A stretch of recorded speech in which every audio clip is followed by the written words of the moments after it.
सर्वप्रथम आप सभी को शुभ संध्या। कक्षा की शुरुआत करने की मैं घोषणा करता हूं।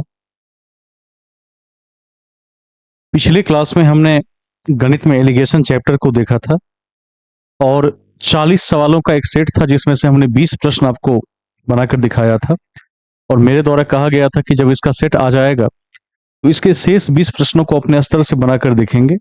किसी प्रकार की समस्या होगी तो एक क्लास और देकर एलिगेशन और एक कक्षा देकर पार्टनरशिप के बचे सवालों को हम ओवर कर लेंगे, उसको देख लेंगे। अभी आपने देखा होगा कि हाल ही में यूपी पीसीएस की परीक्षा हुई है, उसका भी क्वेश्चन मैं आपको शेयर कर देता हूँ। क्लास से लगभग ढेर सारे प्रश्न वहाँ मैच हुए हैं, उसको भी प्रैक्टिस करने की आवश्यकता है, उसको एक बार देख लीजिएगा। वो आज चला जाएगा, ग्रुप तक भेज देंगे। आज मैं ज्योग्राफी की क्लास के साथ हूँ और मैथ का एक सेट मैंने अभी कुछ समय पहले फॉरवर्ड कर दिया है, उसको सभी अभ्यर्थी देख लेंगे। उसका आंसर की भी मैंने फॉरवर्ड कर दिया है, उसको भी देख लेंगे। उसको अपने स्तर से एक दो दिन बनाएंगे, फिर बीच में एक क्लास लेकर हम उसको भी आगे बढ़ाने का कार्य करेंगे, समाप्त कर लेंगे। आज का जो टॉपिक है वो है भारत की नदियां, जिसको हम अपवाह तंत्र के नाम से भी जानते हैं।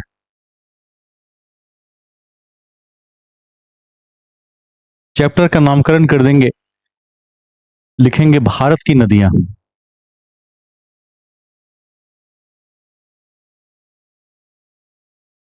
भारत की नदियां,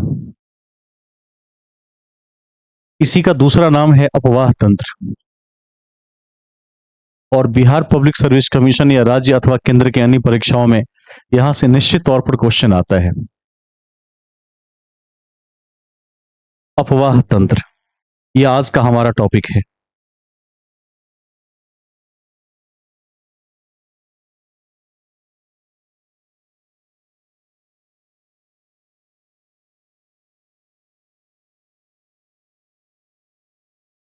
इंग्लिश में कह सकते हैं ड्रेनेज सिस्टम।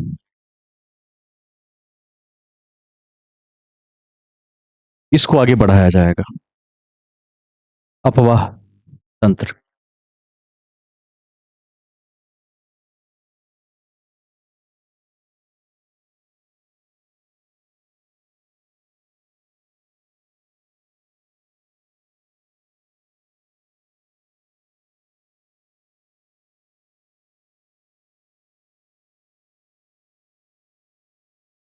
शुरुआत करते हैं।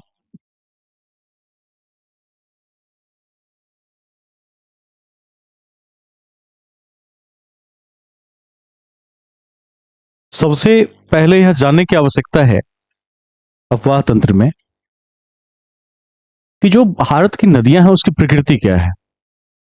आप सभी के पास एक मैप है, उस मैप को आप समक्ष में निकाल कर रखेंगे और उस मैप में हम देखेंगे कि भारत में जो नदियां बहती हैं उसका अधिकतर बहाव बंगाल की खाड़ी की ओर है, जबकि कुछ नदियां अरब सागर की ओर भी बहती हैं। मैं आपके समक्ष मैप ला देता हूं, इस मैप के माध्यम से थोड़ा आसान हो जाएगा।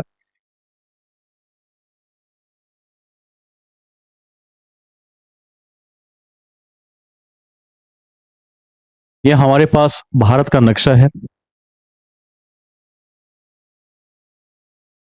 इस मैप को ध्यान से देखिए। इस मैप में आप पाएंगे कि हिमालय की तरफ से जब नदियां निकलती हैं, ध्यान रखेंगे यह रेंज पूरा हिमालय का रेंज है ऊपर। तो जैसे मैंने पहले भी बताया था कि ज्यो ज्यो हम भारत के निचले हिस्से में दक्षिण की ओर जाते हैं तो हम देखते हैं कि जो पूर्वी तट है इस तरफ ढलान ज्यादा है, पूर्वी तट की तरफ ढाल बहुत ज्यादा है, जबकि पश्चिमी तट अपेक्षाकृत ऊंचा है।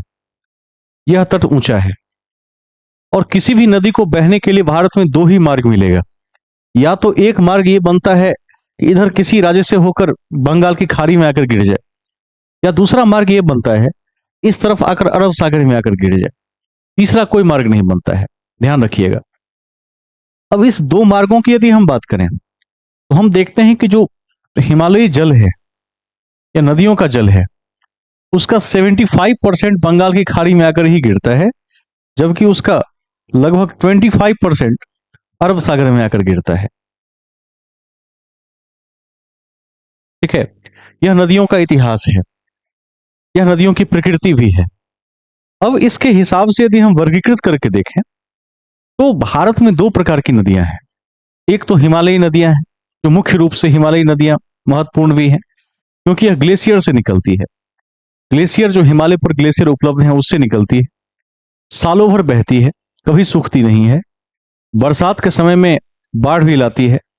जबकि दूसरी और एक नदी है जिसका नाम है बरसाती नदी, जो वर्षा ऋतु के आसपास अधिक एक्टिव होती है, लेकिन साल में एक ऐसा भी समय आता है, गर्मी का समय, जब ऐसी नदियां सूख भी जाती हैं। तो ध्यान रखिएगा, जितने भी भारत में सांस्कृतिक महत्व की नदियां हैं वो सभी नदियां हिमालयी नदियां हैं, क्योंकि वो सालों भर बहेंगी, जैसे गंगा। लेकिन आपने कभी नहीं सुना होगा कि किसी बरसाती नदी की उतनी सांस्कृतिक महत्ता हो। बरसाती नदियों में आप देख सकते हैं कई प्रकार की नदियां आपको मिल जाएंगी, छोटी छोटी नदियां मिल जाएंगी, उसकी उतनी महत्ता नहीं है। हम लिखने की शुरुआत करेंगे। देखिए फर्स्ट पॉइंट, देखिए नदी और तीर का चिन्ह। नदी किसको कहेंगे? नदी और तीर का चिन्ह,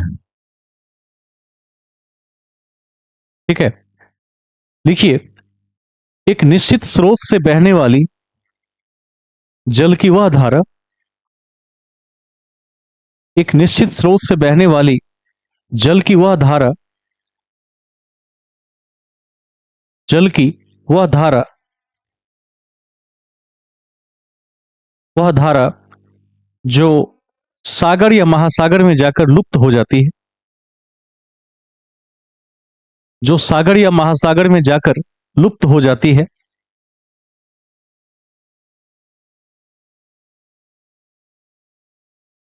जो सागर या महासागर में जाकर लुप्त हो जाती है, नदी कहलाती है। नदी कहलाती है।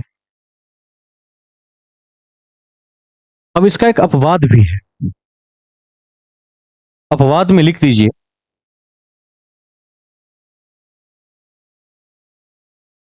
इसका एक अपवाद भी है। लिखिए अपवाद में, लूनी नदी तंत्र।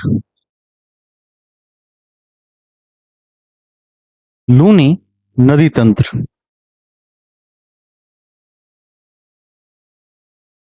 लूनी नदी तंत्र, यह मरुस्थल में जाके लुप्त हो जाती है। इसको ब्रैकेट में लिख सकते हैं, अंतःस्थलीय, अंतःस्थलीय नदी, लूनी नदी तंत्र, अंतःस्थलीय नदी, इसको ध्यान रखना है, लुप्त हो जाती है। नेक्स्ट पॉइंट लिखिए, भारतीय अपवाह तंत्र का लगभग 75% पानी, जल लिखिएगा पानी के बदले, भारतीय अपवाह तंत्र का लगभग 75% जल, भारतीय अपवाह तंत्र का लगभग 75% जल का बहाव बंगाल की खाड़ी में होता है। 75% जल का बहाव बंगाल की खाड़ी में होता है, जबकि शेष जल का बहाव अरब सागर में होता है।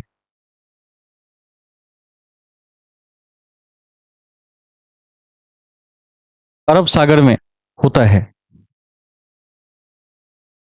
इसको ध्यान में रखना है। और ऐसा क्यों होता है? तो ऐसा ढाल के कारण होता है, ढाल है इसलिए होता है। ठीक है, आगे चलेंगे। लिखिए, भारत के अपवाह तंत्र को, भारत के अपवाह तंत्र को दिल्ली रिज, भारत के अपवाह तंत्र को Delhi Ridge, Delhi Ridge, comma comma Aravalli पर्वत श्रृंखला, अरावली पर्वत श्रृंखला, दिल्ली रिज, कॉमा अरावली पर्वत श्रृंखला तथा सह्याद्री के माध्यम से पृथक किया जाता है। तथा सह्याद्री के माध्यम से पृथक किया जाता है। सह्याद्री के माध्यम से पृथक किया जाता है। इसको ध्यान में रखना है, पृथक किया जाता है।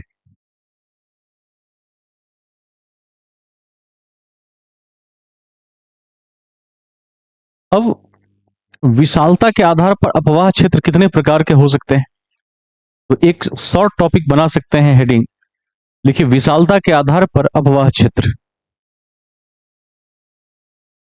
विशालता के आधार पर अपवाह क्षेत्र। विशालता के आधार पर अपवाह क्षेत्र नंबर 1, पहला पहला विशाल नदियां। विशाल नदियां,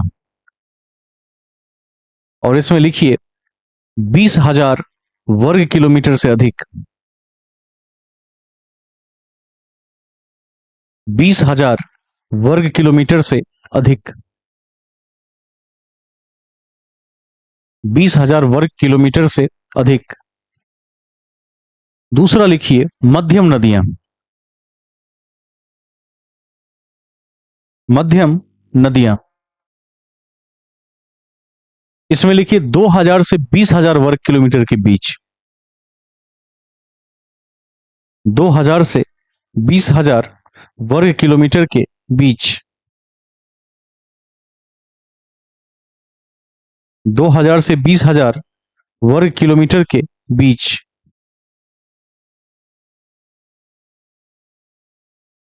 वर्ग किलोमीटर के बीच।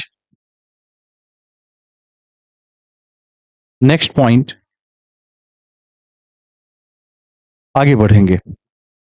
अब आते हैं, जो वर्तमान स्थिति है उसमें कितने भागों में नदियों को बांट सकते हैं? तो नदियों को 2 पार्ट्स में बांट सकते हैं। एक पार्ट हो सकता है सदावाहिनी या हिमालय नदी तंत्र, और दूसरा पार्ट हो सकता है वर्षाती नदी तंत्र, ठीक है, या प्रायद्वीपीय नदी तंत्र। इसको लिख दीजिए। भारतीय नदी तंत्र को 2 भागों में बांटकर देखा जाता है। भारतीय नदी तंत्र को 2 भागों में बांटकर देखा जाता है। भारतीय नदी तंत्र को 2 भागों में बांटकर देखा जाता है।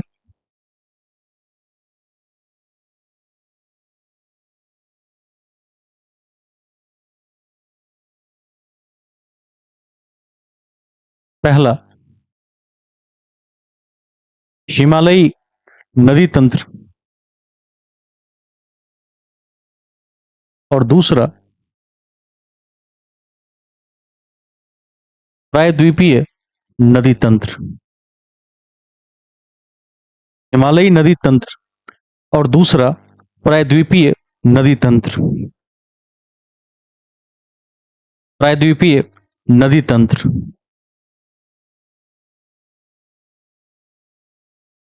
ठीक है। 2 ही पार्ट्स होंगे।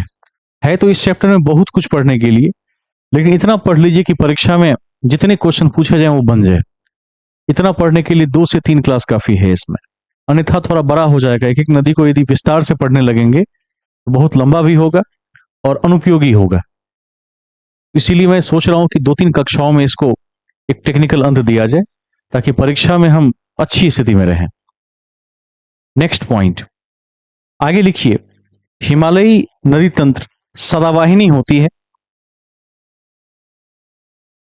हिमालयी नदी तंत्र सदावाहिनी होती है। सदावाहिनी होती है, अर्थात सालों भर बहती है।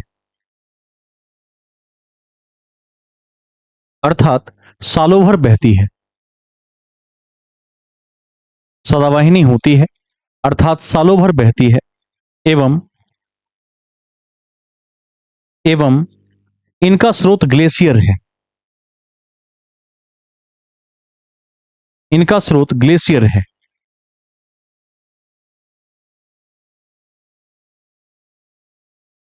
ठीक है। अब ऐसा करते हैं कि अंतर लिखेंगे।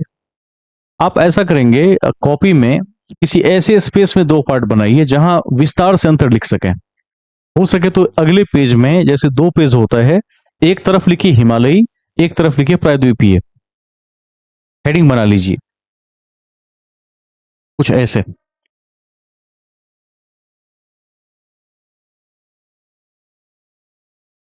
अधिक स्पेस की आवश्यकता पड़ेगी।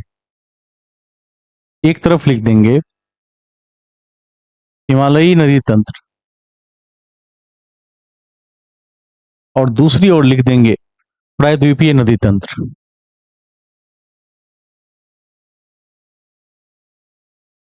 प्रायद्वीपीय नदी तंत्र।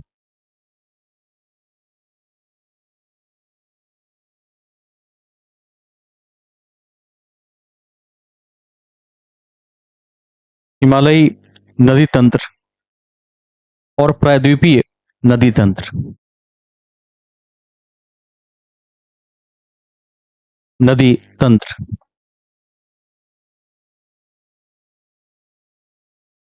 आगे चलते हैं। अब एक एक को समझेंगे यहां पर। अब सबसे पहले हिमालयी के साइड में आते हैं।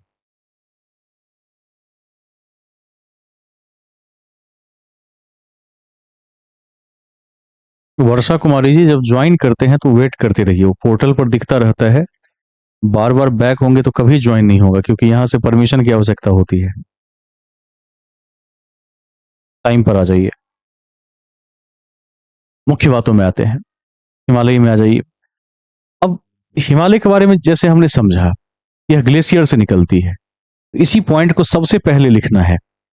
आप यहां पर एक नंबर देकर लिखेंगे, फर्स्ट पॉइंट समझ समझ कर लिखेंगे। देखिए, यह नदियां वर्तमान में युवावस्था में हैं। यह नदियां वर्तमान में युवावस्था में हैं। यह नदियां वर्तमान में युवावस्था में हैं। युवावस्था में हैं और इनका ढाल तीव्र है।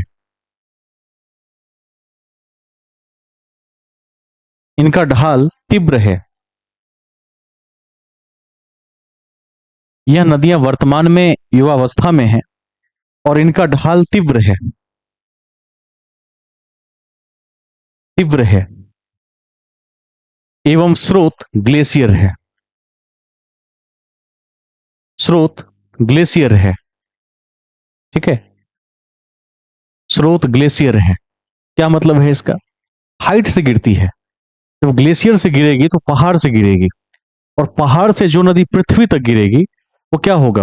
बहुत तेज ढलान के साथ गिरेगी। तो आप देखेंगे कि जो हिमालयी नदियां होती हैं, इनके पानी में फ्लो बहुत ज्यादा होता है, वेग बहुत ज्यादा होता है, जैसे गंगा। ठीक है। और बंगाल की खाड़ी के पास जाते जाते इनका वेग नॉर्मल होता है, जहां समुद्र में जाकर मिलती है। तो इस तथ्य को ध्यान में रखना चाहिए। अब आप आ जाइए दूसरे तरफ, प्रायद्वीपीय तंत्र में, और लिखिए प्रायद्वीपीय नदियां प्रौढ़ावस्था में हैं। प्रायद्वीपीय नदियां प्रौढ़ावस्था में हैं। प्रौढ़ावस्था में हैं एवं इनकी घाटियां चौड़ी और उथली है। इनकी घाटियां चौड़ी और उथली है। चौड़ी और उथली है।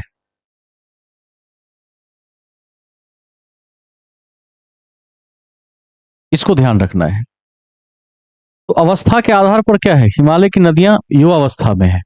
इसको बिल्कुल ही संज्ञान में रखना है। अब एक प्रश्न पूछता है, हिमालय की नदियां पूर्ववर्ती है या परवर्ती है? तो हिमालय की नदियां पूर्ववर्ती है। इसको लिखिए अगले पॉइंट में। हिमालय की अधिकांश नदियां पूर्ववर्ती है। पूर्ववर्ती है। ठीक है। पूर्ववर्ती है। प्रायद्वीपीय नदियां परवर्ती है। प्रायद्वीपीय नदियां परवर्ती है। प्रायद्वीपीय नदियां परवर्ती है, परवर्ती है। ठीक है, इसको ध्यान में रखना है। नेक्स्ट पॉइंट,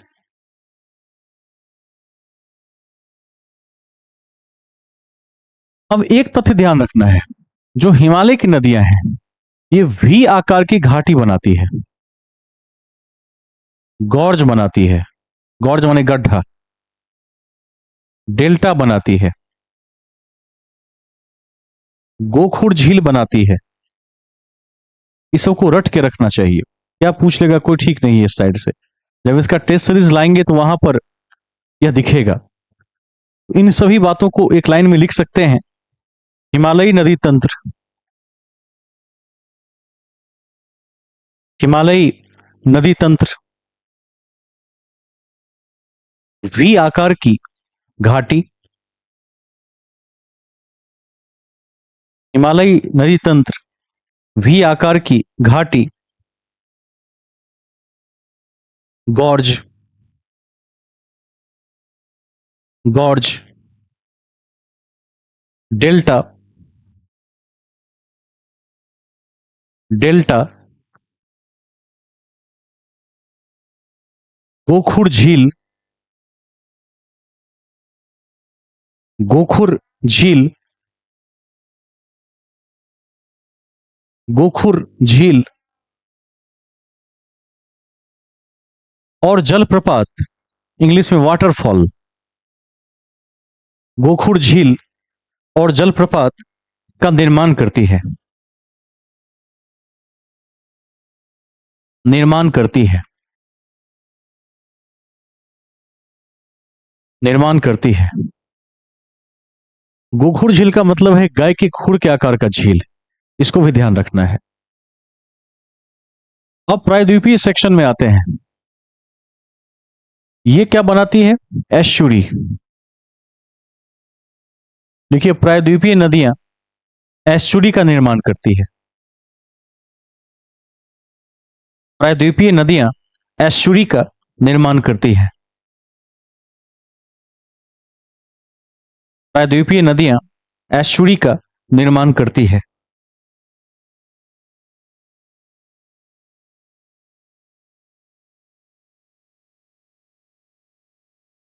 एस्चुरी का निर्माण करती है।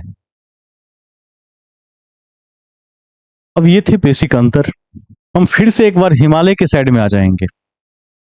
एक पॉइंट जो मेंशन करना काफी महत्वपूर्ण है, उसको जरूर लिख दीजिए, लिख दीजिए, नोट में लिख दीजिए। विश्व का सबसे बड़ा डेल्टा या गॉर्ज, विश्व का सबसे बड़ा डेल्टा या गॉर्ज, डेल्टा को काट खड्डा लिखिए, खड्डा या गॉर्ज, डेल्टा अलग चीज है। विश्व का सबसे बड़ा खड्डा या गॉर्ज, गॉर्ज सिंधु नदी, सिंधु नदी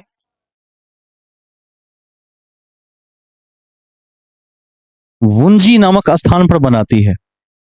ध्यान रखेंगे कि यह लद्दाख के उस एरिया में पड़ता है जो फिलहाल पाकिस्तान के कब्जे में है। सिंधु नदी वुंजी नामक स्थान पर बनाती है, ब्रैकेट में लद्दाख लिख सकते हैं।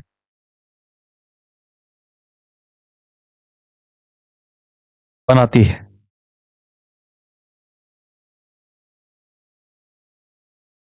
सबसे बड़ा गड्ढा है सिंधु का गड्ढा, इसको याद रखिएगा। अब राइट साइड में आइए और प्रायद्वीपीय सेक्शन में भी एक नोट लिख सकते हैं।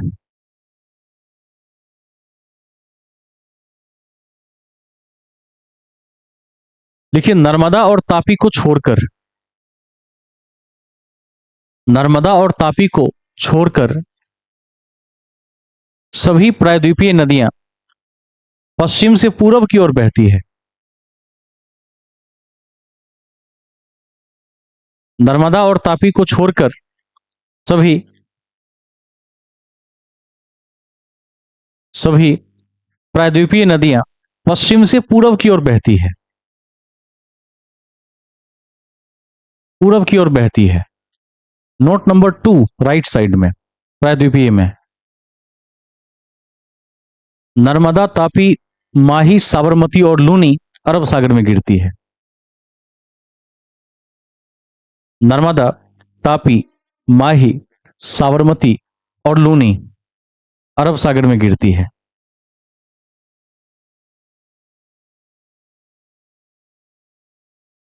अरब सागर में गिरती है।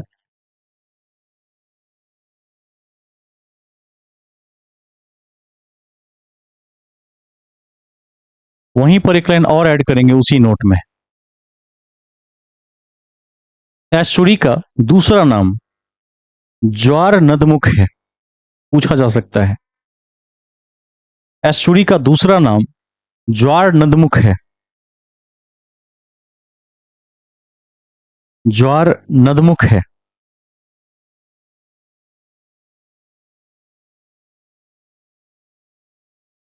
ठीक है, आगे चलेंगे।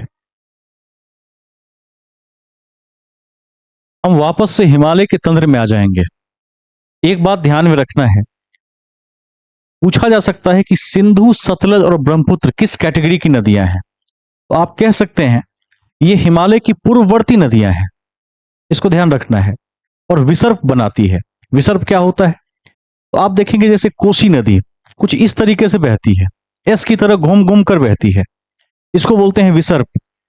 जब नदियां एस की भांति कटान करते हुए, कटाव करते हुए, घूमते हुए चला जाए तो उसको बोलते हैं विसर्प, और यह बहुत खतरनाक होता है। विसर्प जिस दिशा में बढ़ता है उस दिशा के गांव को अपने चपेट में ले लेता है। और ध्यान रखना है कि उस गांव में क्या होता है, जैसे मान लीजिए विसर्प कहीं पूरब की ओर बढ़ रहा और एक गांव उससे 1 किलोमीटर पूरब में है, इस बात की प्रबल संभावना है कि 2 से 3 साल में नदी वहां जाते जाते गांव को काटते हुए निकल जाएगी। ऐसी स्थिति बन जाती है कई बार। इस पॉइंट को लिख सकते हैं।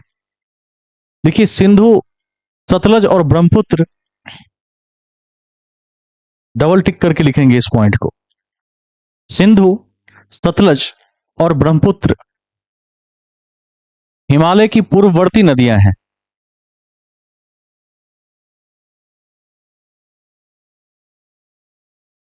जो तिब्बत के मानसरोवर से निकलती है, जो तिब्बत के मानसरोवर से निकलती है, तिब्बत के मानसरोवर से निकलती है, निकलती है। उसी में एक लाइन ऐड कर सकते हैं, हिमालयी नदियां विसर्प बनाती है। वह हर्षिकर स और प पर रेफ की मात्रा, विसर्प बनाती है। हिमालयी नदियां विसर्प बनाती हैं। राइट साइड में आ जाइए। प्रायद्वीपीय नदियां सीधी गमन करती हैं, स्ट्रेट। प्रायद्वीपीय नदियां सीधी गमन करती हैं।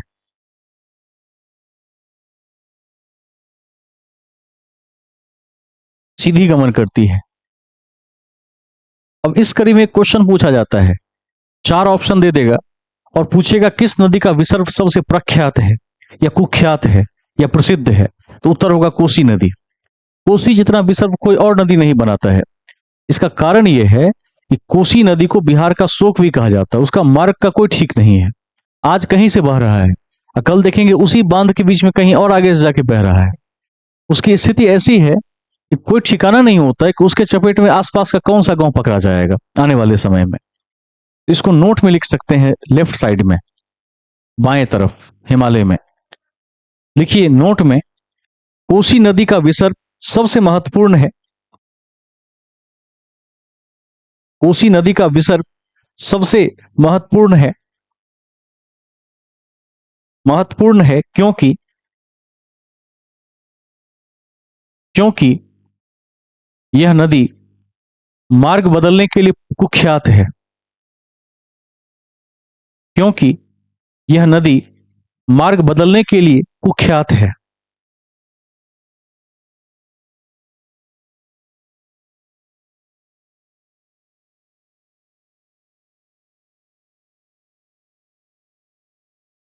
ठीक है। अब एक अगला पॉइंट, स्नो लाइन आपने पढ़ा था कि 4300 मीटर से ऊपर क्या है, हिम रेखा है। जब वहां से कोई ग्लेशियर पिघलता है और किसी नदी का प्रवाह होता है, तो पहले नदी कैसे निकलती है, पहाड़ों के बीच दरारों से, संकराओं से निकलती है, आकाश से समझिए जमीन पर गिरती, वो फ्लो होता है। तो नदी आकर बनती कहां पर है, तो जहां पर शिवालिक हिमालय है, हिमालय का चरण है 1000 से 1500 मीटर के आसपास, वहां जाकर नदियां समतल की तरफ बहने लगती है। तो कभी आपसे पूछ सकता है ऐसा क्वेश्चन कि जो हिमालय तंत्र की नदियां हैं, उसके विकास को हम किस श्रेणी से जोड़कर देखेंगे, तो शिवालिक या इंडो ब्रह्म से जोड़कर देखेंगे। इसको आप हिमालय तंत्र में लिख देंगे। लिखिए, हिमालय की नदियों का विकास, हिमालय की नदियों का विकास, हिमालय की नदियों का विकास शिवालिक या इंडो ब्रह्म से जोड़कर देखा जाता है। हिमालय की नदियों का विकास शिवालिक या इंडो ब्रह्म से जोड़कर देखा जाता है, जोड़कर देखा जाता है, और इसे 3 भागों में बांटा जाता है, और इसे 3 भागों में बांटा जाता है, 3 भागों में बांटा जाता है।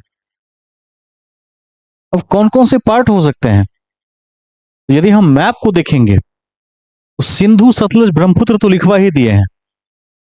अब इसमें ध्यान देने योग्य बात क्या है, कि जो पश्चिम भारत है, तो आप देखिएगा कि ये हिमालय का जो रेंज है, नामचा बरवा से लेकर नंगा पर्वत तक ऊपर पूरा, अरुणाचल से कश्मीर तक, तो इसमें पश्चिम भारत का जो हिस्सा है वो सिंधु का हिस्सा है, ध्यान रखेंगे। तो पहला लिख दीजिए, उसमें फर्स्ट में 3 भाग अभी आपने लिखा, उसमें पहला लिखिए, पश्चिम में सिंधु और उसकी सहायक नदी जो पाकिस्तान की ओर भी जाती है, सिंधु और उसकी सहायक नदी, इस रेंज की नदियां हैं वो। सिंधु और उसकी सहायक नदी जैसे गिलगित, श्योक, जास्कर, रावी, चिनाब, व्यास इत्यादि इत्यादि। सिंधु और उसकी सहायक नदी। दूसरा, पूरब में ब्रह्मपुत्र और उसकी सहायक नदी, पूरब में ब्रह्मपुत्र और उसकी सहायक नदी, ये लाइन, पूरब में ब्रह्मपुत्र और उसकी सहायक नदी, बताए भी थे, एक बार लिखवा भी देंगे, सुवर्णश्री, धनश्री, लोहित, मानस, कामेन, तिस्ता, जिया, भरेली और पगला दिया, ये नदियां हैं ब्रह्मपुत्र के साथ सहायक नदियां। उसको हम आगे विस्तार से ब्रह्मपुत्र में पढ़ेंगे। तीसरा लिखिए, मध्य में गंगा। अब देखिए, गंगा 4 राज्य, उत्तराखंड, यूपी, बिहार और बंगाल, ये लाइन है उसका। तीसरा लिखिए, मध्य में गंगा और उसकी सहायक नदी, मध्य में गंगा और उसकी सहायक नदी, 3 पार्ट्स हैं हिमालय में, ध्यान रखिएगा। सिंधु कहां चला जाएगा, पाकिस्तान की तरफ, पंजाब की तरफ। गंगा कहां होगा, उत्तराखंड, यूपी, बिहार और पश्चिम बंगाल के रेंज में। अब ब्रह्मपुत्र असम के रेंज में निकल जाएगा बह के, ऐसे। तो इस 3 पार्ट्स में हम हिमालय की नदियों को बांटकर भारत के भौगोलिक क्षेत्र के हिसाब से देख सकते हैं। अब हम चलेंगे राइट साइड में, दाहिनी और प्रायद्वीपीय में। अब एक बार समझ लेंगे कि प्रायद्वीपीय के भी 2 हिस्से हैं। कौन कौन से, एक पूर्व की ओर बहने वाली नदी और एक पश्चिम की ओर बहने वाली नदी। लिख दीजिए, प्रायद्वीपीय तंत्र की भी, प्रायद्वीपीय तंत्र की नदी के भी 2 भाग हैं। प्रायद्वीपीय तंत्र की नदी के भी 2 भाग हैं, 2 भाग हैं। प्रायद्वीपीय तंत्र की नदी के भी 2 भाग हैं। पहला, पूरब की ओर बहने वाली नदी, और दूसरा, पश्चिम की ओर बहने वाली नदी। पूरब की ओर बहने वाली नदी और दूसरा, पश्चिम की ओर बहने वाली नदी। दो पार्ट्स हैं इसके भी। पश्चिम की ओर बहने वाली नदी। उसी में लिखिए अगला पॉइंट, पूरब की ओर बहने वाली नदी का उदाहरण गोदावरी है। पूरब की ओर बहने वाली नदी का उदाहरण गोदावरी है। गोदावरी है। पूरब की ओर बहने वाली नदी का उदाहरण गोदावरी है, जिसे दक्षिण की गंगा भी कही जाती है। जिसे दक्षिण की गंगा भी कही जाती है।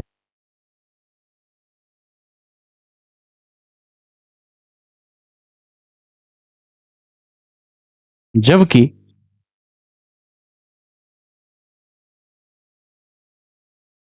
नर्मदा, तापी, माही,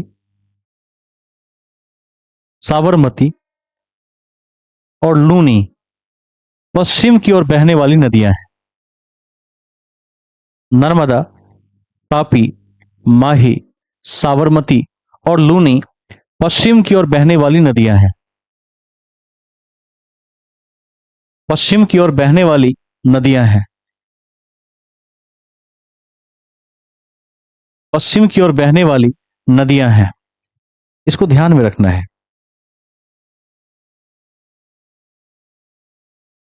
हिमालय के साइड आ जाइए। अब छोटे छोटे पॉइंट्स हैं, उसको भी लिख लीजिए। हिमालय तंत्र की नदियां सदावाहिनी हैं। हिमालय तंत्र की नदियां सदावाहिनी है। सदावाहिनी है।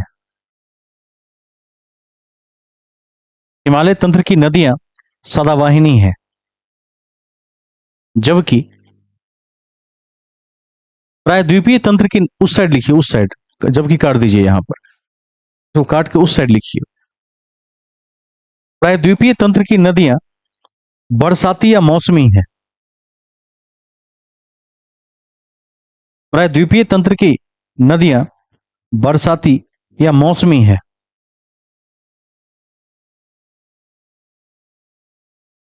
बरसाती या मौसमी है।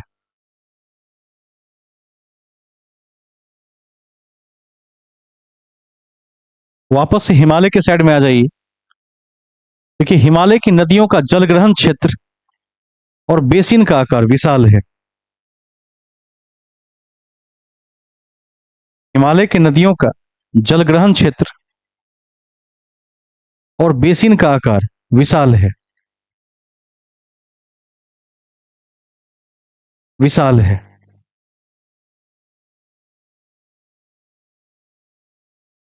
विशाल है।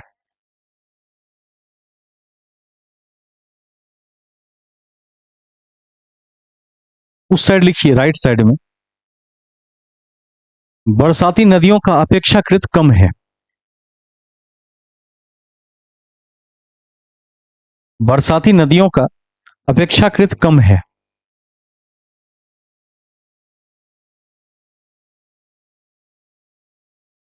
हिमालय के साइड में आ जाइए। देखिए, हिमालयी नदियां भ्रंश घाटी, इंग्लिश में रिफ्ट वैली, RIFT,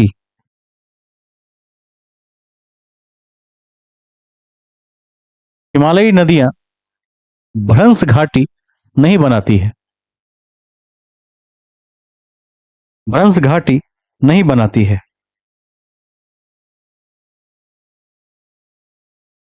हिमालयी नदियां भ्रंश घाटी नहीं बनाती है। प्रायद्वीपीय में आ जाइए। देखिए, यह भ्रंश घाटी बनाती है। यह भ्रंश घाटी बनाती है। भ्रंश घाटी बनाती है।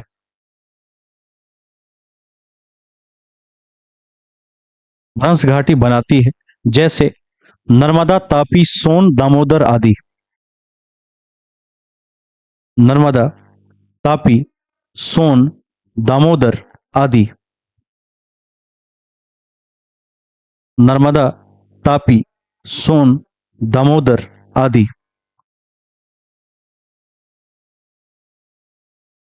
सोन, दामोदर आदि। वापस से लेफ्ट साइड आइए। देखिए, हिमालय की नदियों का आकार अधिक लंबा है।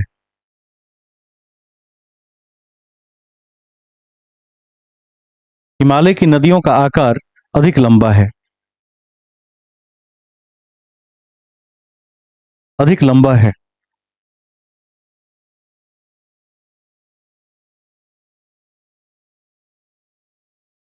अधिक लंबा है।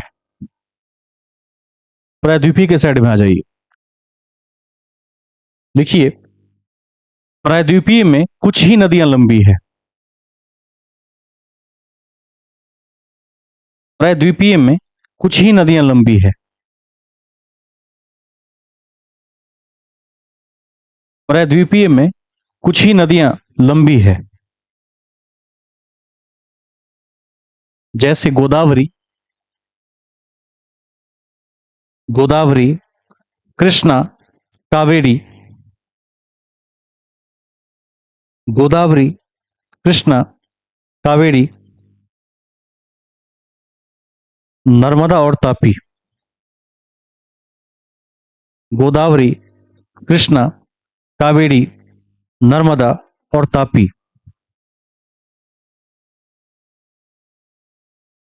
तापी। ठीक है। इतनी बातों को यदि आप याद रख लेते हैं तो मैं समझता हूं कि आप अच्छी स्थिति में रहेंगे। जगह हो तो एक लास्ट पॉइंट और जोड़ दीजिए, कभी पूछ दे। हिमालय साइड में लिख दीजिए, यह नदियां, यह नदियां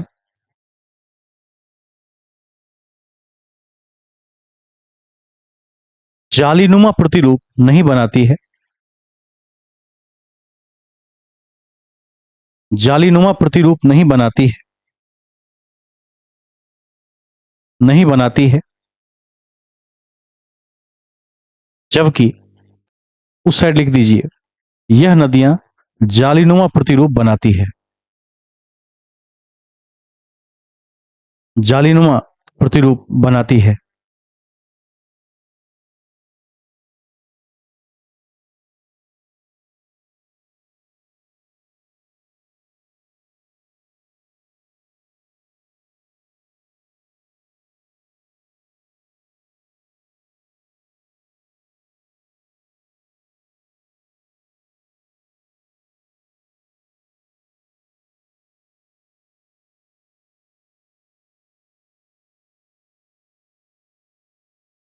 अब हम यदि तंत्र की बात करें, हिमालयी नदियों की तंत्र की बात करेंगे, तो इसको हम तीन तंत्रों में बांटकर इसका हम अध्ययन कर सकते हैं। और आपके लिए सबसे ज्यादा इंपॉर्टेंट हिमालयी नदियां ही हैं। प्रायद्वीपीय से भी एक आध क्वेश्चन आने की संभावना तो होती ही है, निश्चित तौर पर पूछा जाता है, उसको भी पढ़ना है, ठीक से पढ़ना है। लेकिन हिमालयी तंत्र को विस्तार से पढ़ने की आवश्यकता है। सबसे जो पहला तंत्र होता है वो होता है सिंधु नदी तंत्र। दूसरा तंत्र होता है, अब बता दिए हैं कि सिंधु पश्चिम भारत में है। दूसरा है गंगा नदी तंत्र, जो चार राज्यों से बहती है। और एक पूरब की तरफ चला जाता है, ब्रह्मपुत्र। ब्रह्मपुत्र नदी तंत्र। आप कॉपी में इसको आज लिख के रख लेंगे, इसके आगे का पार्ट कल से पढ़ाएंगे विस्तार से। आज हम दूसरा काम करेंगे हम लोग।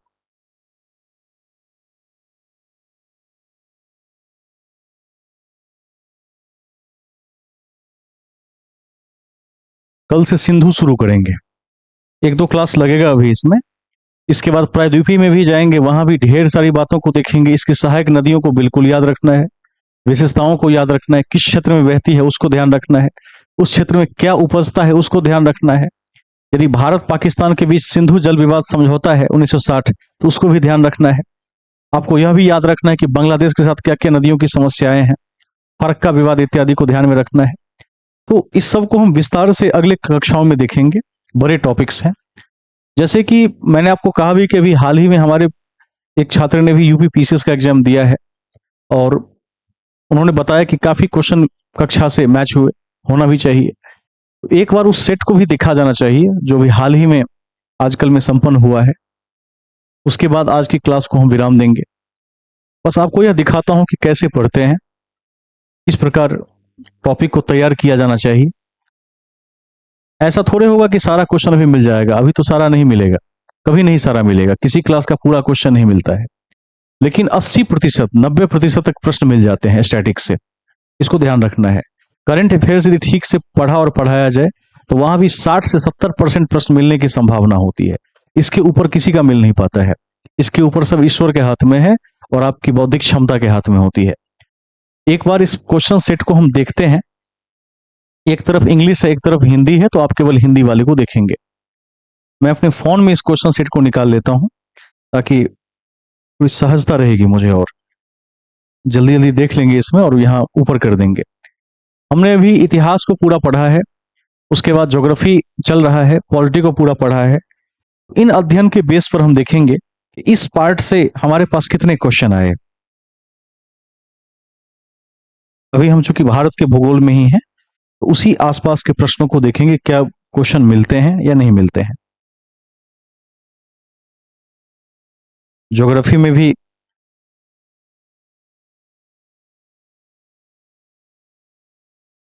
क्वेश्चन नंबर 12 से निकालते हैं। 12 के 11 भी तो वही है, 11 से निकालते हैं क्योंकि 10 भी आ सकता है, 10 भी आ सकता है। 9 को बाद में पढ़ाएंगे। सभी अभ्यर्थी ध्यान से देखेंगे।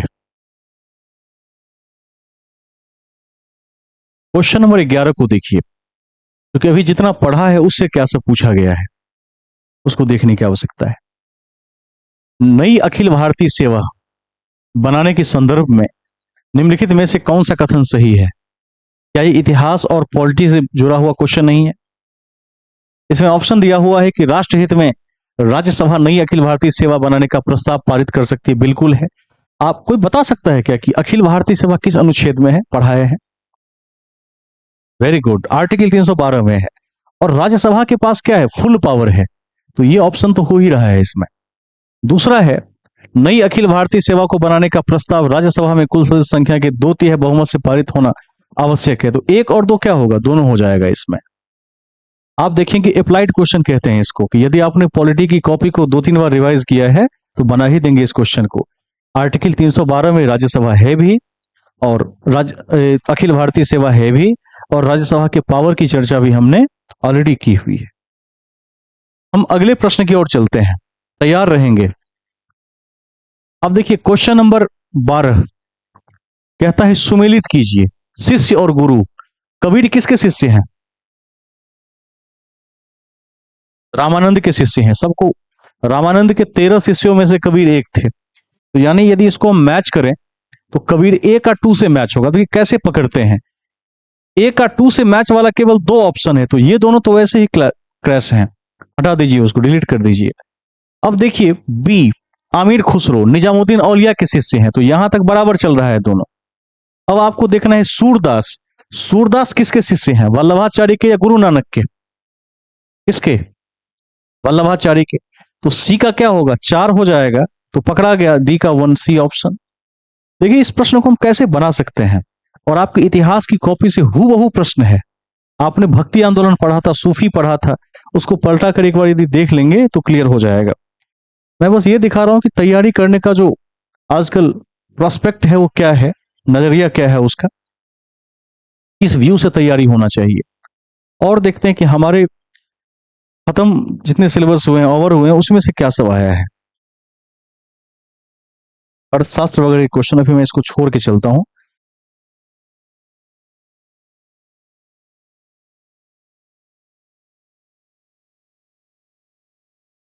कुछ विज्ञान के प्रश्न दिख रहे हैं, इस सब को फिलहाल छोड़ भी दिया जाए। अब देखिए एक क्वेश्चन फिर आ गया। क्वेश्चन नंबर है 18, जो आपने पढ़ा हुआ है।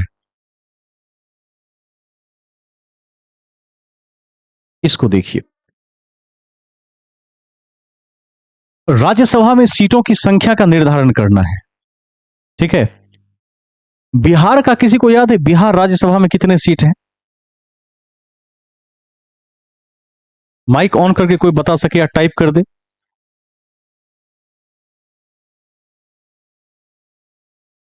कोई भी टाइप कर दीजिए। राज्यसभा पूछ रहे हैं, राज्यसभा, लोकसभा नहीं। 40 सीट तो लोकसभा में है, 16 है। सबकी कॉपी में बार बार लिखवा दिए हैं, लोकसभा में 40 है, राज्यसभा में 16 है। केवल यदि किसी को बिहार याद हो, सी का 1 याद हो, तो सी का 1 तो केवल एक ही ऑप्शन में है। दिमाग लगा के पकड़ा जा सकता था इसको, नहीं पकड़ सकते थे। सभी लाइव में आ जाएंगे एक बार। सब चेहरा छुपा के भाग गया है, एक बार सब लाइव में आ जाइए अपने अपने। हाँ, ताकि दिखे। ज्योति कुमार जी का जवाब सही है। इस प्रश्न में कोई दिमाग लगाने की जरूरत ही नहीं है। अब देखिए कितना आसान क्लू दे दिया है कि बिहार का केवल 16 याद हो तो बिहार सी ऑप्शन में, ये रहा सी ऑप्शन, और सी का है पहला। सी का पहला केवल एक विकल्प में है। यदि बाकी एक का भी याद नहीं हो तब भी बना सकते हैं। लिखवा तो सभी में राज्यों का दिया है। आपको बस ये देखना है कि पढ़ना कैसे है, किस हिसाब से। जैसे एक गायक क्या करता है, कितना भी बड़ा सिंगर बन गया हो, सोनू निगम बन गया हो, तब भी देखेंगे रोज सुबह उठकर वो एक बार रियाज का प्रैक्टिस जरूर करेगा। ठीक है, उसी तरह से एक छात्र या अभ्यर्थी को निश्चित तौर पर अपने तैयारी को बनाए रखने के लिए रेगुलर टेस्ट प्रैक्टिस करना चाहिए। हम आगे चलेंगे। मैं केवल उसी प्रश्न को आज देख रहा हूं जो मैंने पढ़ाया है अभी तक। जिस चैप्टर की पढ़ाई नहीं हुई है उससे अभी पूछेंगे ही नहीं। हम आगे चलते हैं, सभी तैयार रहेंगे।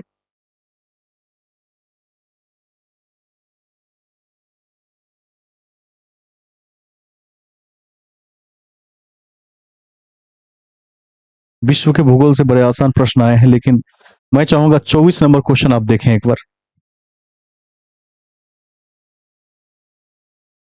ये देखिए, 24 का जवाब आपको बताना है। टाइप कर दीजिए कौन सा विकल्प सही होगा। सब पढ़ा दिए हैं, सब है कॉपी में। 24।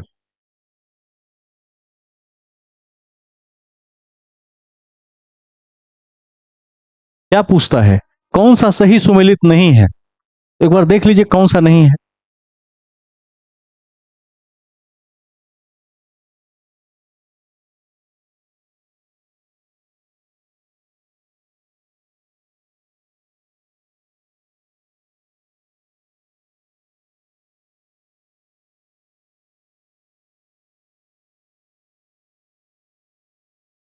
कोई बता दे।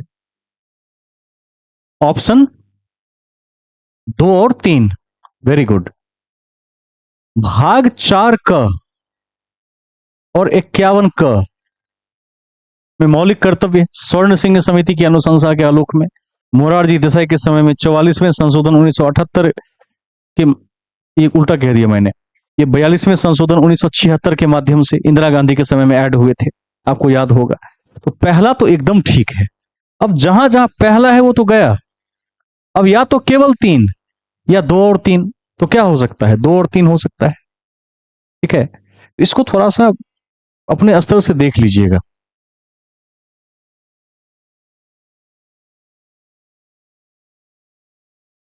काल क्रम में सजा कर दिखाना है। पवना विद्रोह, नील विद्रोह, कुका विद्रोह, सन्यासी विद्रोह। घर पे बैठ के बना के देखिएगा, सभी विद्रोह का इसी याद हो तो आसानी से हो जाएगा इसमें। मैं एक बार तेजी में दिखा देता हूं। ये जो एंग्लो मैसूर युद्ध है, ठीक है, इसको क्रम में सजा कर दिखाना है। तो ये सारे सभी के सभी क्वेश्चन आपके इतिहास के सेक्शन से हैं। इस सेट को एक बार बनाइएगा। गोभी मरुस्थल कोई बता सकता है कहां पर है? गोभी। और तकला, तकला मकान कहां पर है? चीन में है। इस सब को थोड़ा सा याद रखिएगा। उसके बाद देखिए इसमें साइंस के क्वेश्चंस हैं, इसको मैं छोड़ रहा हूं अभी फिलहाल। एक क्विक लुक व्यू में इसको हम देखने की कोशिश करेंगे। अब देखिए इसमें अलाउद्दीन के जो विजय गाथाएं हैं उसको एक साथ दिखाया गया है, बनाकर आप सभी कर लाएंगे बिना उत्तर कुंजी देखे कहीं से। आज मेरे पास समय का थोड़ा अभाव है। उसके बाद अब देखिए ये क्वेश्चन आ गया। उत्तर भारत में जल विद्युत के संदर्भ में कौन सा कथन सही है? हिमालय क्षेत्र में जल विद्युत की विशाल संभावना है। बिल्कुल है, इतना आकाश से पानी गिरता है, 5,000 मीटर से पानी गिरता है ऊपर से, उस पानी के बहाव में ही जल विद्युत संभव है। तो पहला तो एकदम ठीक है। पूर्वी उत्तर प्रदेश और बिहार इस क्षमता का उपयोग नहीं कर सकते, बिल्कुल कर सकते हैं। ठीक है, तो केवल एक सही है, ध्यान रखिएगा। पूर्वी यूपी और बिहार में तो इतनी फ्लो में नदियां बहती कि हाइड्रो इलेक्ट्रिसिटी का स्कोप तो है ही वहां पर। आगे चलें। अब देखिए, आपको बताए थे कि अ, राज्य के राज्य पुनर्गठन आयोग सबने पढ़ा हुआ था। अब है पंजाब, 1966 में पंजाब बना था। अरुणाचल प्रदेश उसके बाद नागालैंड और सिक्किम। तो कौन कब बना था, इसके हिसाब से आपको सजाकर दिखाना है। आप कर सकते हैं, चाहे तो इसको बना सकते हैं। ठीक है, सबसे पहले तो नागालैंड ही हो जाएगा इसमें, इसको बना के देखिएगा। आगे चलेंगे हम। राज्य को क्षेत्रफल के हिसाब से दिखाना है इसमें। ये सब घर से करके लाएंगे सभी, मैं कल पूछूंगा आपसे। उसके बाद ये देखिए, कल पढ़ाए हैं परसों। क्या होगा इसका उत्तर, कोई बता सकता है कल परसों वाले तथ्यों से?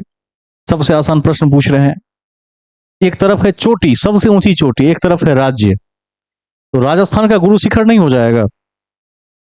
राजस्थान को मिला दीजिए गुरु शिखर से, तमिलनाडु को मिला दीजिए डोडा बेट्टा से। ठीक है, तो अब देखिए, ए का 2 बी का 3 कहीं पर है, दो ऑप्शन में है। उसके बाद एक है मध्य प्रदेश का धूपगढ़ हो जाएगा, और नागालैंड का सारामती हो जाएगा। इस हिसाब से इसको मैच तो कर ही सकते हैं, कल परसों पढ़ाए हैं सब। दो तीन भी याद रह जाए, बताए थे ना कि अनाईमुडी, ठीक है, अन्नामलाई, नीलगिरी, डोडा बेट्टा, अरावली, गुरु शिखर, ये सब याद होगा। धूपगढ़ मध्य प्रदेश, एक नया आ गया सारामती। तो तीन जिसको याद रहेगा और चौथा तो मिला ही देगा। इस हिसाब से आप इसको देख सकते हैं। आगे चलेंगे और देखते हैं क्या क्या क्वेश्चन पूछा है जो हमने पढ़ा हुआ है उसके बेसिस पर। अब देखिए, नगर पालिका के मेंबर बनने हेतु 25 साल की आयु चाहिए। इस सबको थोड़ा देख लीजिएगा अपने ऐसे से। एक है महिलाओं के लिए रिजर्व है, बिल्कुल ये यूपी के बेस पर है वैसे, तो दोनों सही हो जाएंगे इसमें। इसको देखिए, अच्छा क्वेश्चन है। एक तरफ है गवर्नर जनरल और दूसरी ओर है योगदान। बंगाल विभाजन लॉर्ड कर्जन ने किया था, बच्चे बच्चे को याद है। बी का 3 तो हो ही जाएगा। ठीक है, उसके बाद देखिए, अस्थाई बंदोबस्त लॉर्ड कर्नवालिस का दिया हुआ है, इसको याद रख सकते। विलियम बेंटिक सती प्रथा हो जाएगा, और डलहौजी डॉक्ट्राइन ऑफ लैप्स हो जाएगा। ये तो बन गया, इतिहास के चर्चित प्रश्नों में से एक है।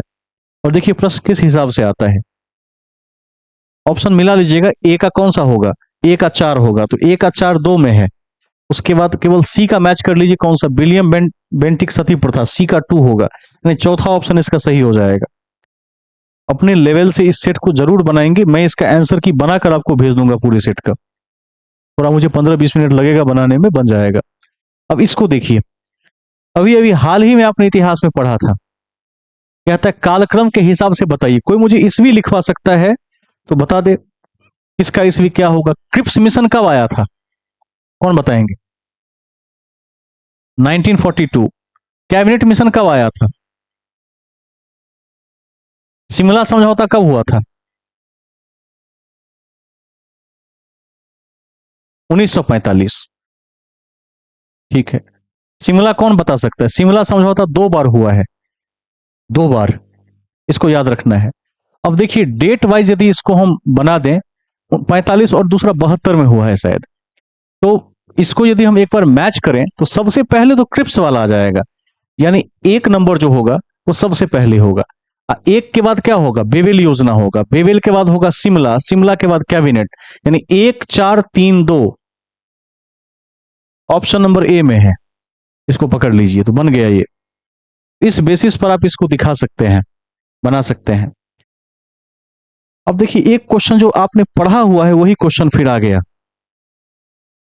सबसे बड़ी समिति कौन सी? लोक लेखा समिति, याद है, वित्तीय समिति पढ़ाए थे, एक प्राक्कलन समिति पढ़ाए थे। तो लोक लेखा में ध्यान से देखिए, अपनी समिति लोकसभा को सौंपती है। लोक लेखा समिति में लोकसभा के 15 सदस्य होते हैं, बिल्कुल सही है। 7 सदस्य किसके होते हैं, राज्यसभा के होते हैं, कुल 22 होते हैं। तो एक और दो दोनों सही है इसमें, इसको देखते रहिएगा। अटल सुरंग से क्वेश्चन पूछा है, अभी हाल ही में चर्चा में रहा। हम केवल उन पोर्शन को देखते हैं जिसको हमने अभी समाप्त किया है पढ़कर। कालिदास के द्वारा नहीं लिखा गया है। मेघदूतम, रघुवंशम, श्रृंगार शतक। श्रृंगार शतक नहीं लिखा है कालिदास ने। मेघदूतम भी लिखा है, रघुवंशम भी लिखा है।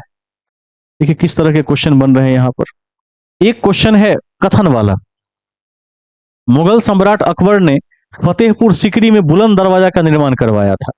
अकबर ने इसका निर्माण अपने पुत्र जहांगीर के जन्म की याद में क्यों बनवाया था? बुलंद दरवाजा गुजरात विजय के उपलक्ष्य में बनवाया था। तो केवल ए सही है और आर गलत है, यानी ऑप्शन नंबर सी हो सकता है इसका, कि ए सही है आर गलत है। बहुत आसान प्रश्न आ रहे हैं, इसको देखना चाहिए।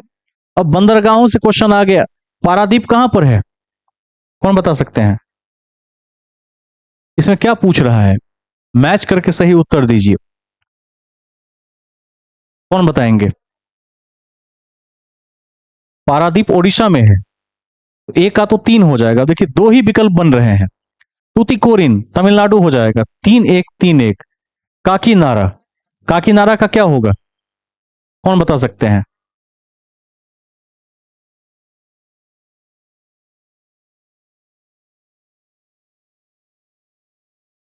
मिटाने वाला तो है नहीं कहीं पर।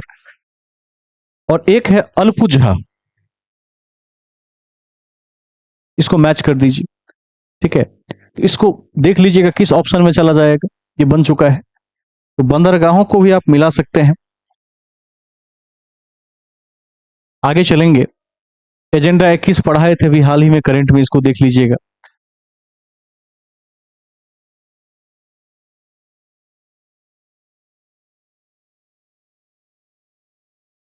इसको देखिए। भारत में संसदीय शासन प्रणाली है, बिल्कुल सही है। कार्यपालिका व्यवस्थापिका के प्रति उत्तरदायी है, लिखाए हैं कि नहीं लिखाए हैं? दोनों लिखवा दिए। दोनों के दोनों सही है और ए आर की सही व्याख्या भी है। तो सही व्याख्या वाला ऑप्शन किस में है? चौथे नंबर में है। इसका क्या होगा? फोर्थ सही हो जाएगा। संसदीय प्रणाली भी है और कार्यपालिका विधायिका के प्रति जिम्मेदार है, एकदम सही है। यहां पर देख लेंगे इसको। अब देखिए कल परसों का पढ़ा हुआ क्वेश्चन आपके सामने है। बताए थे कि दर्रा सबको याद करना है। वरुण जी इसका उत्तर क्या होगा? ये कल परसों में पढ़ाए हैं सबको, जल्दी से कोई जवाब दे दे इसका। लिपुलेख कहां पर है? नीतिला थागला लिपुलेख, उत्तराखंड। उत्तराखंड जहां भी दिखे कहीं है या सही? अच्छा सुमेलित नहीं वाला पूछ रहा है, तो ये पकड़ा गया। ये सुमेलित नहीं है, पहला ही गलत हो गया है ना। नाथुला जलेपला सिक्किम, बुमला टुंगला बोमडिला अरुणाचल, ऐसे याद होना चाहिए। और सिपकिला और वारालाचा हिमाचल, तो सब मिले हुए हैं। केवल लिपुलेख लद्दाख नहीं मिला हुआ है। लद्दाख में कौन कौन सा? जम्मू कश्मीर के क्षेत्र में क्या क्या है? बुर्जिल, जोजिल, बर्निहाल, उसको वो है ही नहीं, लिपुलेख है। गलत हो गया, तो केवल एक हो जाएगा। अगला क्वेश्चन आपकी प्रतीक्षा कर रहा है, जितना तेजी में हो जवाब दे दें। 42वें संशोधन के द्वारा भारतीय संविधान की प्रस्तावना में कौन से शब्द जोड़े गए थे? 3 शब्द थे। कौन कौन से? समाजवाद, धर्मनिरपेक्षता और अखंडता। ठीक है, इसमें जोड़ा गया शब्द केवल 2 ही मिल रहा है, समाजवाद और धर्मनिरपेक्षता। अखंडता कहीं पर नहीं है, केवल 1 और 2 होगा। डी ऑप्शन हो जाएगा इसका। इंदिरा गांधी के समय में आ गया था। इस सबको तो ऐसे ही एक बार देखते रहिएगा, जितना अधिक प्रैक्टिस में रहेंगे उतना बढ़िया रहेगा। आगे चलेंगे। अब मिलान करने के लिए कहता है, एक तरफ सम्राट है, एक तरफ मकबरा है। अब देखिए मैच करके कोई बताइए कि मकबरा कहां पर है? बाबर का मकबरा कहां पर है? काबुल में है। Very good. ए का 4 हो जाएगा। ए का 4 वाला केवल 2 ऑप्शन है, इन दोनों को क्रैश कर लीजिए, पहले मिटा दीजिए। अब बी है हुमायूं, तो हुमायूं का मकबरा तो दिल्ली में ही है। हुमायूं टॉम्ब दिल्ली में है। कभी घूमने भी आप जा सकते हैं, यमुना के एकदम बैंक पर बनाया है, उसको देख सकते हैं। अब बचा सी और डी। तो जहांगीर का मकबरा कहां पर है? शाहजहां का। तो शाहजहां का ताजमहल में ही, आगरा में है। जहांगीर का कहां पर है? लाहौर में है। ठीक है, इसको याद रखिएगा। शाहजहां का कहां पर है? ताजमहल में ही दफना दिया गया है उसको। तो आगे चलते हैं, ये बन चुका है।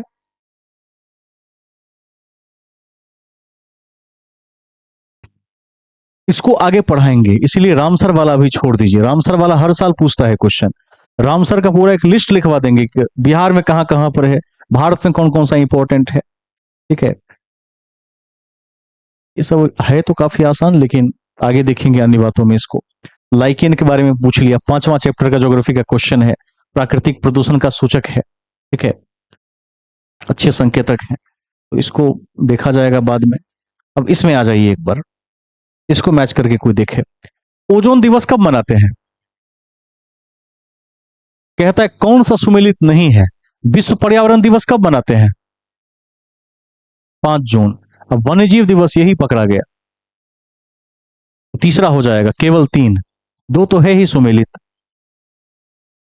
आगे चलेंगे, ये सब विश्व के भूगोल से है, फिलहाल छोड़ दीजिए। यह है किसमें कौन वित्त आयोग के अध्यक्ष थे? तो इकोनॉमिक्स में देख लेंगे इसको, पास्ट में देखते चलते हैं। वर्तमान में लोकसभा के स्पीकर कौन है? ओम बिरला है, ठीक है।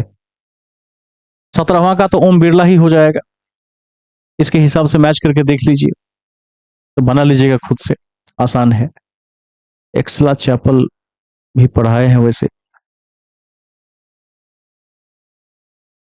वर्ल्ड से क्वेश्चन है यहां पर।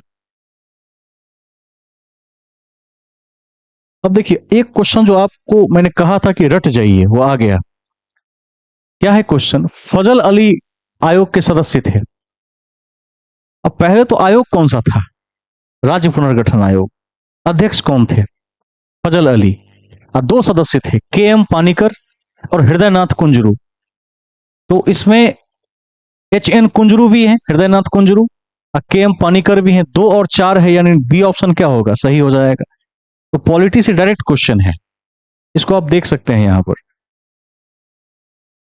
मतलब एक सामान्य फ्लो से इतने क्वेश्चन बन सकते हैं, यदि कोई 2-3 बार कॉपी रिवाइज कर ले, टेस्ट सीरीज वगैरह लगाए, तो पीसीएस भी आराम से क्रैक कर दे, बहुत समय ना लगे, इसमें कुछ है ही नहीं ज्यादा। अब देखिए कालक्रम वाला क्वेश्चन आ गया, सब बना कर लाएंगे इसको। नानक, चैतन्य, नामदेव, कबीर, कौन पहले कौन बाद में आया था? कालक्रम वाला सबसे इंपॉर्टेंट है। ठंडी महासागरीय जलधारा नहीं है, इसको भी, ये विश्व के भूगोल से है, इसको बाद में देख लेंगे। लैक्टिक अम्ल दही में होता है, टार्टरिक अम्ल किस में होगा, और एसिटिक अम्ल किस में? ये पूछता सुमेलित नहीं है, सुमेलित नहीं वाला एसिटिक अम्ल आलू। ती, तीसरा नंबर, हाँ ठीक है।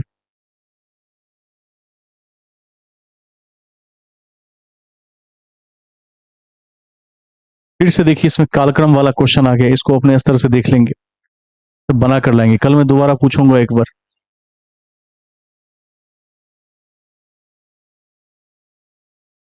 देखिए समितियों के बारे में एक क्वेश्चन आ गया है।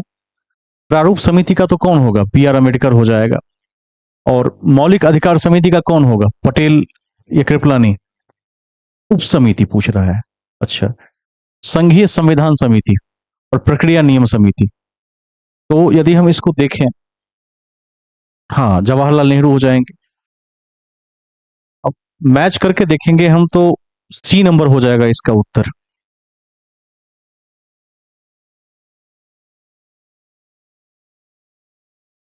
प्रारूप का अम्बेडकर, मौलिक अधिकार का कौन बच गया? कृपलानी, ठीक है, ठीक है। वैसे मौलिक अधिकार की समिति के पटेल थे, उप के कृपलानी थे, इसको भी आप देख लीजिएगा।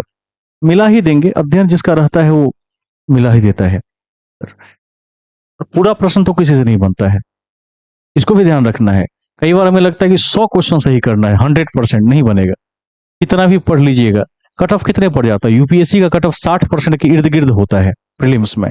इसका मतलब है कि देश का जो सबसे तेज तर्रार व्यक्ति है, वो भी 70 से अधिक ला नहीं पा रहा है। उसी रेंज में हमें कहीं रहना है।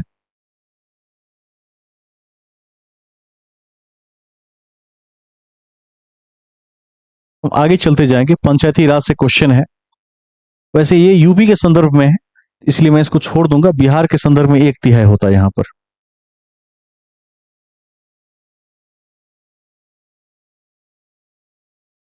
देखिए 86 नंबर क्वेश्चन आपके लायक है, आपने पढ़ा हुआ है इस क्वेश्चन को, कोई बताए कि इसका उत्तर क्या होगा? गीत गोविंद जयदेव ने लिखा, सी का 1 है, सी का 1 केवल 2 ऑप्शन में, तो जहां पर नहीं है उस ऑप्शन को ही हटा दीजिए ताकि आपको थोड़ी सुलभता रहे। ठीक है। एक है बृहत कथा मंजरी, किसने लिखा? बृहत कथा मंजरी किसने लिखा? क्षेमेंद्र। ठीक है। कथा सरित सागर, इसको मिला के एक बार देखिए। तो सबसे पहले हमने मैच किया, सी का 1 मैच किया। ठीक है। उसके बाद डी का क्या मैच किया? तो डी का 2 मैच किया, यानी ए ऑप्शन सही हो गया। त्रिविक्रम भट्ट, ए का 3 होगा नल चंपू। सोमदेव, सोमदेव का क्या होगा? कथा सरित सागर। जयदेव गीत गोविंद। क्षेमेंद्र बृहत कथा मंजरी। इसको याद रख लेंगे।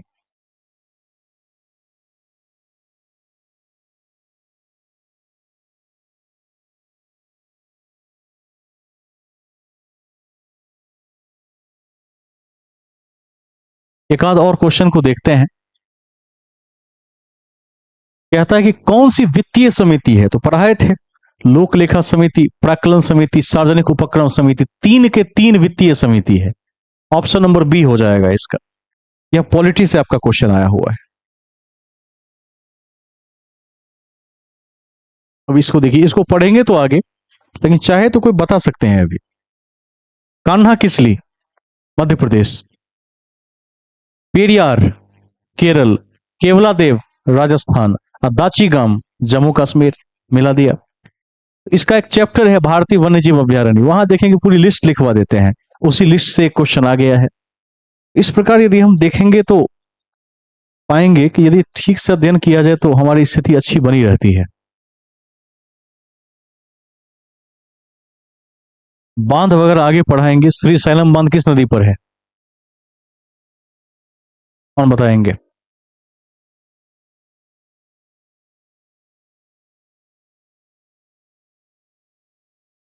मैंग्रोव वगैरह 5वें 6ठे चैप्टर में है, इसको आगे देखा जाएगा। अब देखिए हिमालय से क्वेश्चन आ गया, जो आज पढ़ाए हैं उसी से क्वेश्चन आ गया। तो आज वाला तो जवाब आप लोग दे ही सकते हैं। इसमें है हिमालय की अनेक बड़ी सतत वाहिनी नदियों का उद्गम स्थल है हिमालय, तो बिल्कुल है, सदावाहिनी का केंद्र है। जितनी नदियां हैं सब सदावाहिनी ही है, समझिए ये सही है। हिमालय की ऊंची श्रेणियां सदा हिमाच्छादित रहती है, बिल्कुल रहती है। 4300 मीटर बताए थे कि स्नो लाइन है वहां के ऊपर।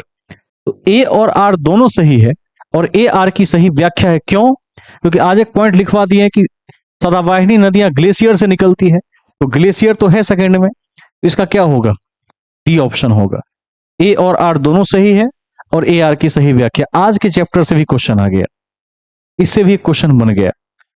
इस प्रश्न को भी आप ध्यान से देख लीजिए कि हिमालय की सभी नदियां सतत वाहिनी है, और ऊंची श्रेणियां सदा हिम आच्छादित रहती है, ग्लेशियर से भरी रहती है। दोनों ठीक है इसका। और देख लीजिए, कम ही क्वेश्चन बचा हुआ है।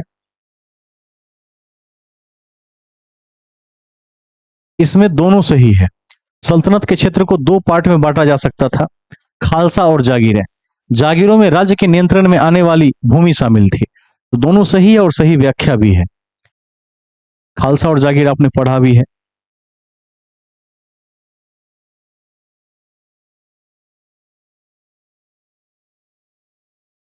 हम आगे चलेंगे।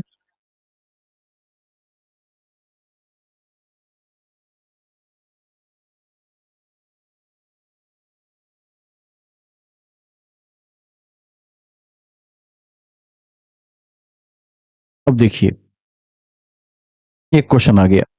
आपने पढ़ा है कि 8वीं अनुसूची, ये पढ़ा है सबको कि 22 भाषाएं हैं इसमें।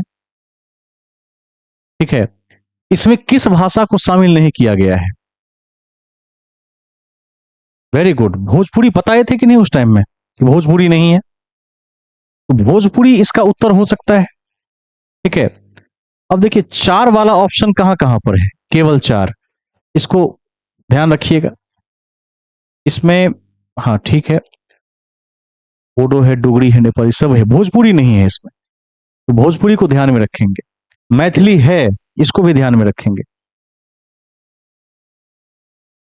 अब 4 वाला साइंस का क्वेश्चन है, इसको बाद में देखा जाएगा। अब ये देखिए आ गया फिर से। बौद्ध सम्मेलन कौन कब कहां व्यवस्था कीजिए उसकी। सबसे पहला कहां हुआ था बौद्ध संगीति? राजगृह में हुआ था या गृहव्रज में हुआ था? तो सबसे पहले 2 नंबर हो जाएगा। 2 नंबर वाला मेरे पास केवल 2 ऑप्शन है, तो जो नहीं है उसको हटा ही दीजिए। अब राजगृह के बाद दूसरा हुआ था वैशाली में, तो 2 के बाद क्या होगा, 1 होगा। तीसरा अशोक के समय पाटलिपुत्र में, तो 4। और कश्मीर के कुंडल वन में कनिष्क के समय में हुआ था चौथा नंबर। तो क्या सब हो जाएगा, 2 1 4 3, 2 1 4 3 सी विकल्प में है। तो आप इसको भी टिक कर सकते हैं, इस प्रकार बना सकते हैं। बौद्ध संगीति से क्वेश्चन आ ही गया। अब देखिए इसमें, खैर ये तो परमाणु शक्ति संयंत्र है, इसको देख लेंगे बाद में जब पढ़ाएंगे तब। है काफी आसान क्वेश्चन। मानो मुस्ताक दीपा भारती, ठीक है। अब ये देखिए, कल थोड़ा सा हिंट दिए थे, उस हिंट के आधार पर बता देते हैं। गुरु महिषा पानी का क्षेत्र कहां पर है, किस राज्य में है, कल बताए थे। खनिज की बात कर रहे थे, पठार की बात कर रहे थे, लोहा की बात कर रहे थे, झारखंड की बात कर रहे थे, है ना। तो गुरु महिषा पानी का क्षेत्र कहां है, झारखंड में है। अब उसके बाद देखिए नौब कुद्रेमुख कहां है, कर्नाटक में है, ठीक है। अब ध्यान से देखेंगे तो डी का 2 हो जाएगा, और डी का 2 वाला केवल 2 ऑप्शन है, इसको पूरा ही दीजिए 2 ऑप्शन ऐसे। अब हम चलते हैं केवल 2 ऑप्शन में, यानी बी और डी में चलते हैं। अब सी क्या है, नोआमुंडी का खान। गुरु महिषा पानी उड़ीसा में चला जाएगा मेरे ख्याल से, झारखंड के पठार में है, उड़ीसा में चला जाएगा। 1 मिनट रुकिए, कुद्रेमुख कर्नाटक, ठीक है। कुद्रेमुख कर्नाटक मिला दिया, तो नोआमुंडी कहां होगा, ये तो प्योर झारखंड में है। बैलाडीला, बैलाडीला हो जाएगा छत्तीसगढ़ में। और गुरु महिषा पानी बॉर्डर इलाके में चला जाएगा उड़ीसा की तरफ। अब मिला के देख लीजिए, तो मैं पाता हूं कि कुद्रेमुख कर्नाटक डी का 2 है, नोआमुंडी झारखंड सी का 1 है। इन दोनों में आइए। अब बी की बात करिए, बैलाडीला छत्तीसगढ़, तो बी का कौन सा होगा, 4 होगा, यानी ये ऑप्शन सही होगा। और गुरु महिषा पानी उड़ीसा, ठीक है, ए का 3 हो जाएगा। तो इसको याद रखिएगा, उसी पठार का हिस्सा है गुरु महिषा पानी का क्षेत्र। हम पठार के क्षेत्र में कल पढ़ भी रहे थे, इसको भी ध्यान में रखना है।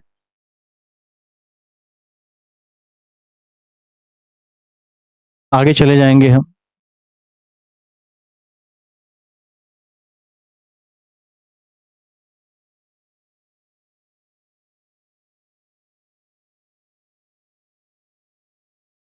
अनुसूचियों के मिलान से एक क्वेश्चन है, सबसे बन जाना चाहिए। 7वीं अनुसूची, सूचियों का बंटवारा बताए थे, 3 सूचियां हैं, 3 हो जाएगा। 8वीं अनुसूची 22 भाषाएं, भाषा हो जाएगा। 9वीं न्यायिक क्षेत्र के बाहर के मामलों को रखना। और 10वीं दल बदल, तो 10वां दल बदल 9वां न्याय। मिला दिया सबको, यह आपने सूची पढ़ ही लिया है। 7वीं सूची का होगा 3 नंबर, यानी ए का 3, 2 ऑप्शन है, ए का 3, बाकी उड़ा दीजिए सबको।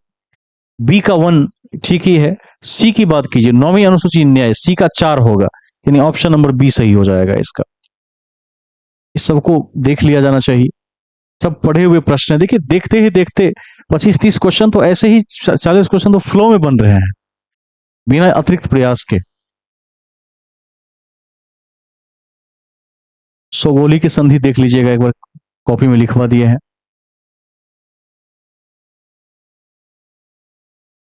अरब सागर में गिरती है, ठीक है। पेरियार है, पेन्नार है, पलार है, इसको आगे नदियों में जब पढ़ाएंगे तब देख लेंगे। इसका एक ट्रिक लिखवा देते हैं, वैसे साइंस में तो पढ़ाना ही है। आवृत्ति के हिसाब से RMI VUXY, radio micro infrared visual ultra x gamma, इसका फॉर्मूला होता है। अब इसके हिसाब से यदि घटते क्रम में बढ़ते क्रम में लगाएंगे, तो सबसे तेज आवृत्ति किसकी होगी, गामा की हो जाएगी। कम रेडियो की होगी, सबसे भारी रेडियो होता है।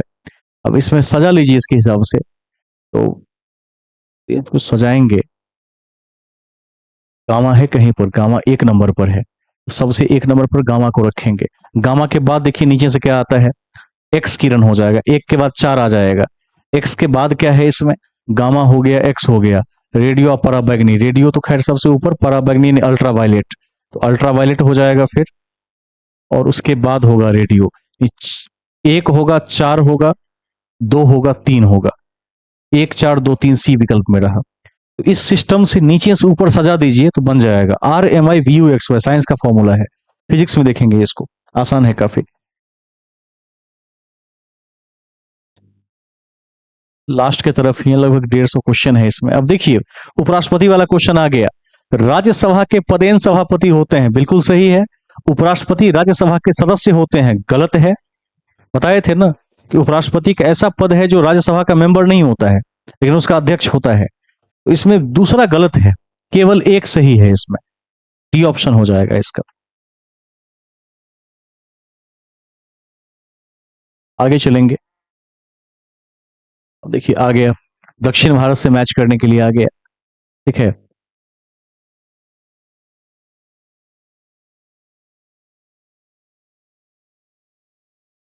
कोई मैच कर सकता है तो करके दिखाए।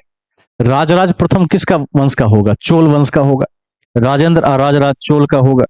इसको तो यहीं से पकड़ा जा सकता है। डी का होगा 3। अब डी का 3 केवल 2 जगह है, तो जहां नहीं है उसको तो परमानेंट मिटा दीजिए, वो हो ही नहीं सकता। अब सी है अमोघ वर्ष प्रथम, तो यह राष्ट्रकूट वंश का था, तो सी का 1 हो जाएगा। अब 2 बचे, महेंद्र वर्मन। महेंद्र वर्मन किस वंश का? कौन बताएंगे? और एक है कंडुगोन, पांडे का हो जाएगा। तो ए का 2 किस में है? बी ऑप्शन में है। इसको टिक कर लीजिए और आगे निकल जाइए।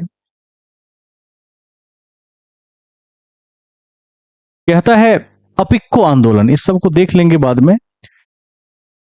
मिसलेनियस का एक चैप्टर है जिसमें लिखवा देंगे फिर।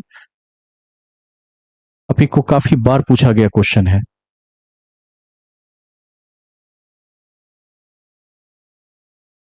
कालक्रम वाले इस क्वेश्चन को बनाकर सभी लोग लाएंगे। फिर से नील विद्रोह आ गया, इल्बर्ट बिल विवाद पढ़ा दिए हैं, द्वितीय एंग्लो अफगान युद्ध और अंग्रेज द्वारा अवध का अधिग्रहण। इसको सजा के आप लोग लाएंगे, कॉपी से देखकर बना लेंगे, इसको प्रैक्टिस में रहेंगे। देखिए आयरन डोम किसका है? इजराइल का है। अभी अभी चर्चा में आया था आयरन डोम, पूछ लिया।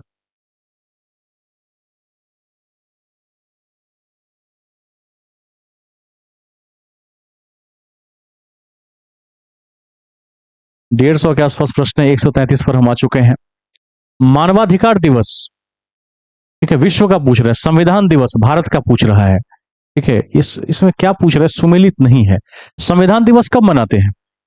26 नवंबर को मनाते हैं। दिया है 27 जनवरी, दूसरा तो ऐसे ही गया। ठीक है, अब दूसरा के साथ राष्ट्रीय मतदाता दिवस कब मनाते हैं? 25 जनवरी, ये सही है। मानवाधिकार दिवस कब मनाते हैं? 10 दिसंबर को मनाते हैं। तो 2 और 3 क्या है?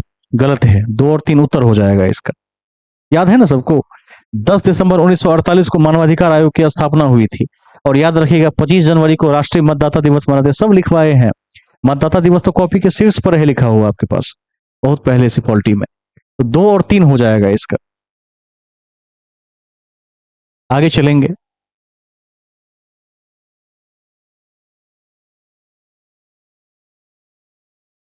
इस प्रश्न को भी आप बना कर लाएंगे।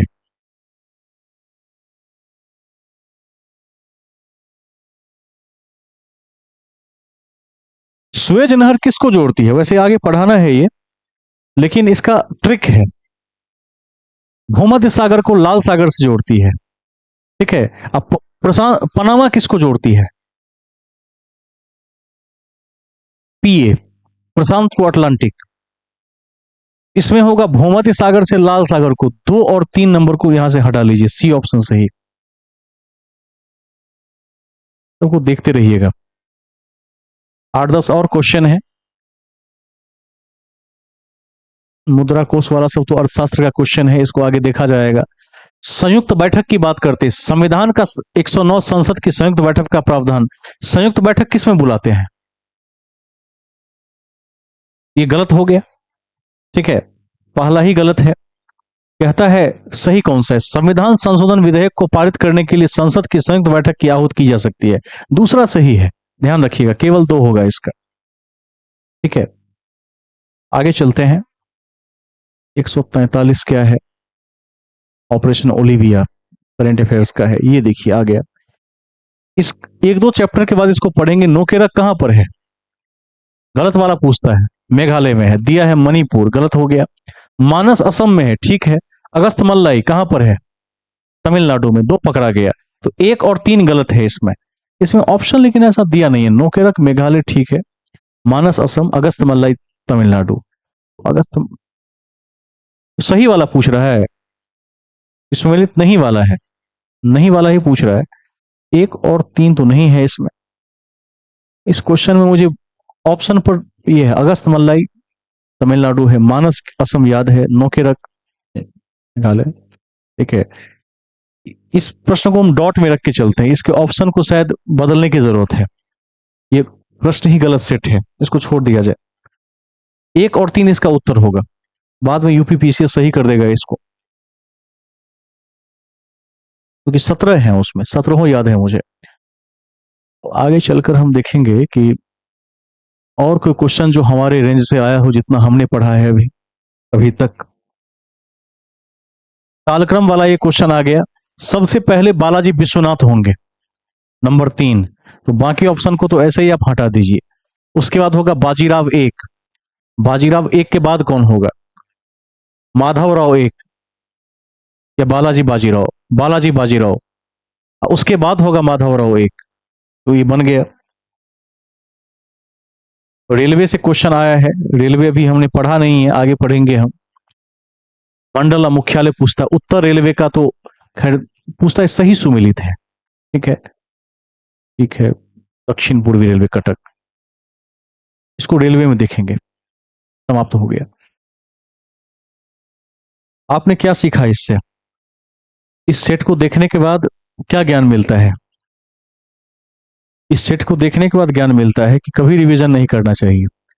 रिवीजन करना पाप है, संसार का सबसे बड़ा अपराध है। इस अपराध को करने से क्या होगा, दिक्कत हो जाएगी। तो जो लोग करते हैं वो बहुत अच्छा है, जो लोग बिल्कुल नहीं करते वो एकदम लग जाएं इस पर। देखिए, जिसको परीक्षा निकालना होता है उस विद्यार्थी को चाहिए कि वह रोज कम से कम एक टेस्ट सीरीज तो जरूर लगाए। और आजकल आप ऑनलाइन भी किसी बहुत सारे प्लेटफॉर्म है, एक कहीं ज्वाइन कर लीजिए, 400-500 रुपए में 2 साल का मिल जाता है। लगातार उसको लगाते रहिए और कॉपी का बार बार रिवीजन करते रहिए। आपने एक चीज देखा कि 10 ऐसे क्वेश्चन थे आज, कम से कम 10 क्वेश्चन जो केवल सजाने पर पूछे हुए थे कि कालक्रम के हिसाब से सजाइए। ऐसा खतरनाक क्वेश्चन होता है कि मान लीजिए आप बहुत अच्छे हैं पढ़ाई में, लेकिन यहां मेरिट की वैल्यू नहीं है, याददाश्त की वैल्यू है। तो ऐसा करें कि अपनी कॉपी में जो कालक्रम वाले फैक्टर्स हैं उसको स्पेशल नोट बना बना के रखें। और इसका एक ही तरीका होता है, किसी को याद नहीं रहता है। परीक्षा देने से 5 दिन पूर्व हिस्ट्री की कॉपी निकालें और कालक्रम वाले सभी प्रश्नों को एकदम इंडिकेट करते हुए याद कर लें, कि कम से कम 3 दिन आपको याद रह जाए उस समय में। फिर आप भूल भी जाए तो कोई दिक्कत नहीं है, लेकिन 3 दिन याद रहे तो आपका काम बन सकता है। कल मैं नदियों के विस्तार में चलूंगा। अभी हम सिलेबस को पूरा नहीं हमने पढ़ा है, इसलिए हमने इसको पूरा नहीं देखा। जैसे रेल मंडल वगैरह आगे पढ़ाएंगे तो देखेंगे उसमें किसका मुख्यालय कहां पर है। कोई इतना बता दे कि हमारा रेलवे जोन कौन सा है जिसमें हम लोग आते हैं। अरे सबको पता होगा ये, पूर्व मध्य रेलवे हाजीपुर, ईसीआर, इतना याद रखिए। अभी रेलवे में इसको देखेंगे। इन्हीं शब्दों के साथ में कक्षा की समाप्ति की घोषणा करता हूं। आप लोग एलिगेशन बैठकर बनाएंगे। 40 क्वेश्चन है उस सेट में, 20 तक मैंने बना दिया है, बाकी 20 में सॉल्व करूंगा यहाँ नेक्स्ट क्लास में। और इस तथ्य को हम अभी आगे बढ़ाएंगे। शुभ रात्रि।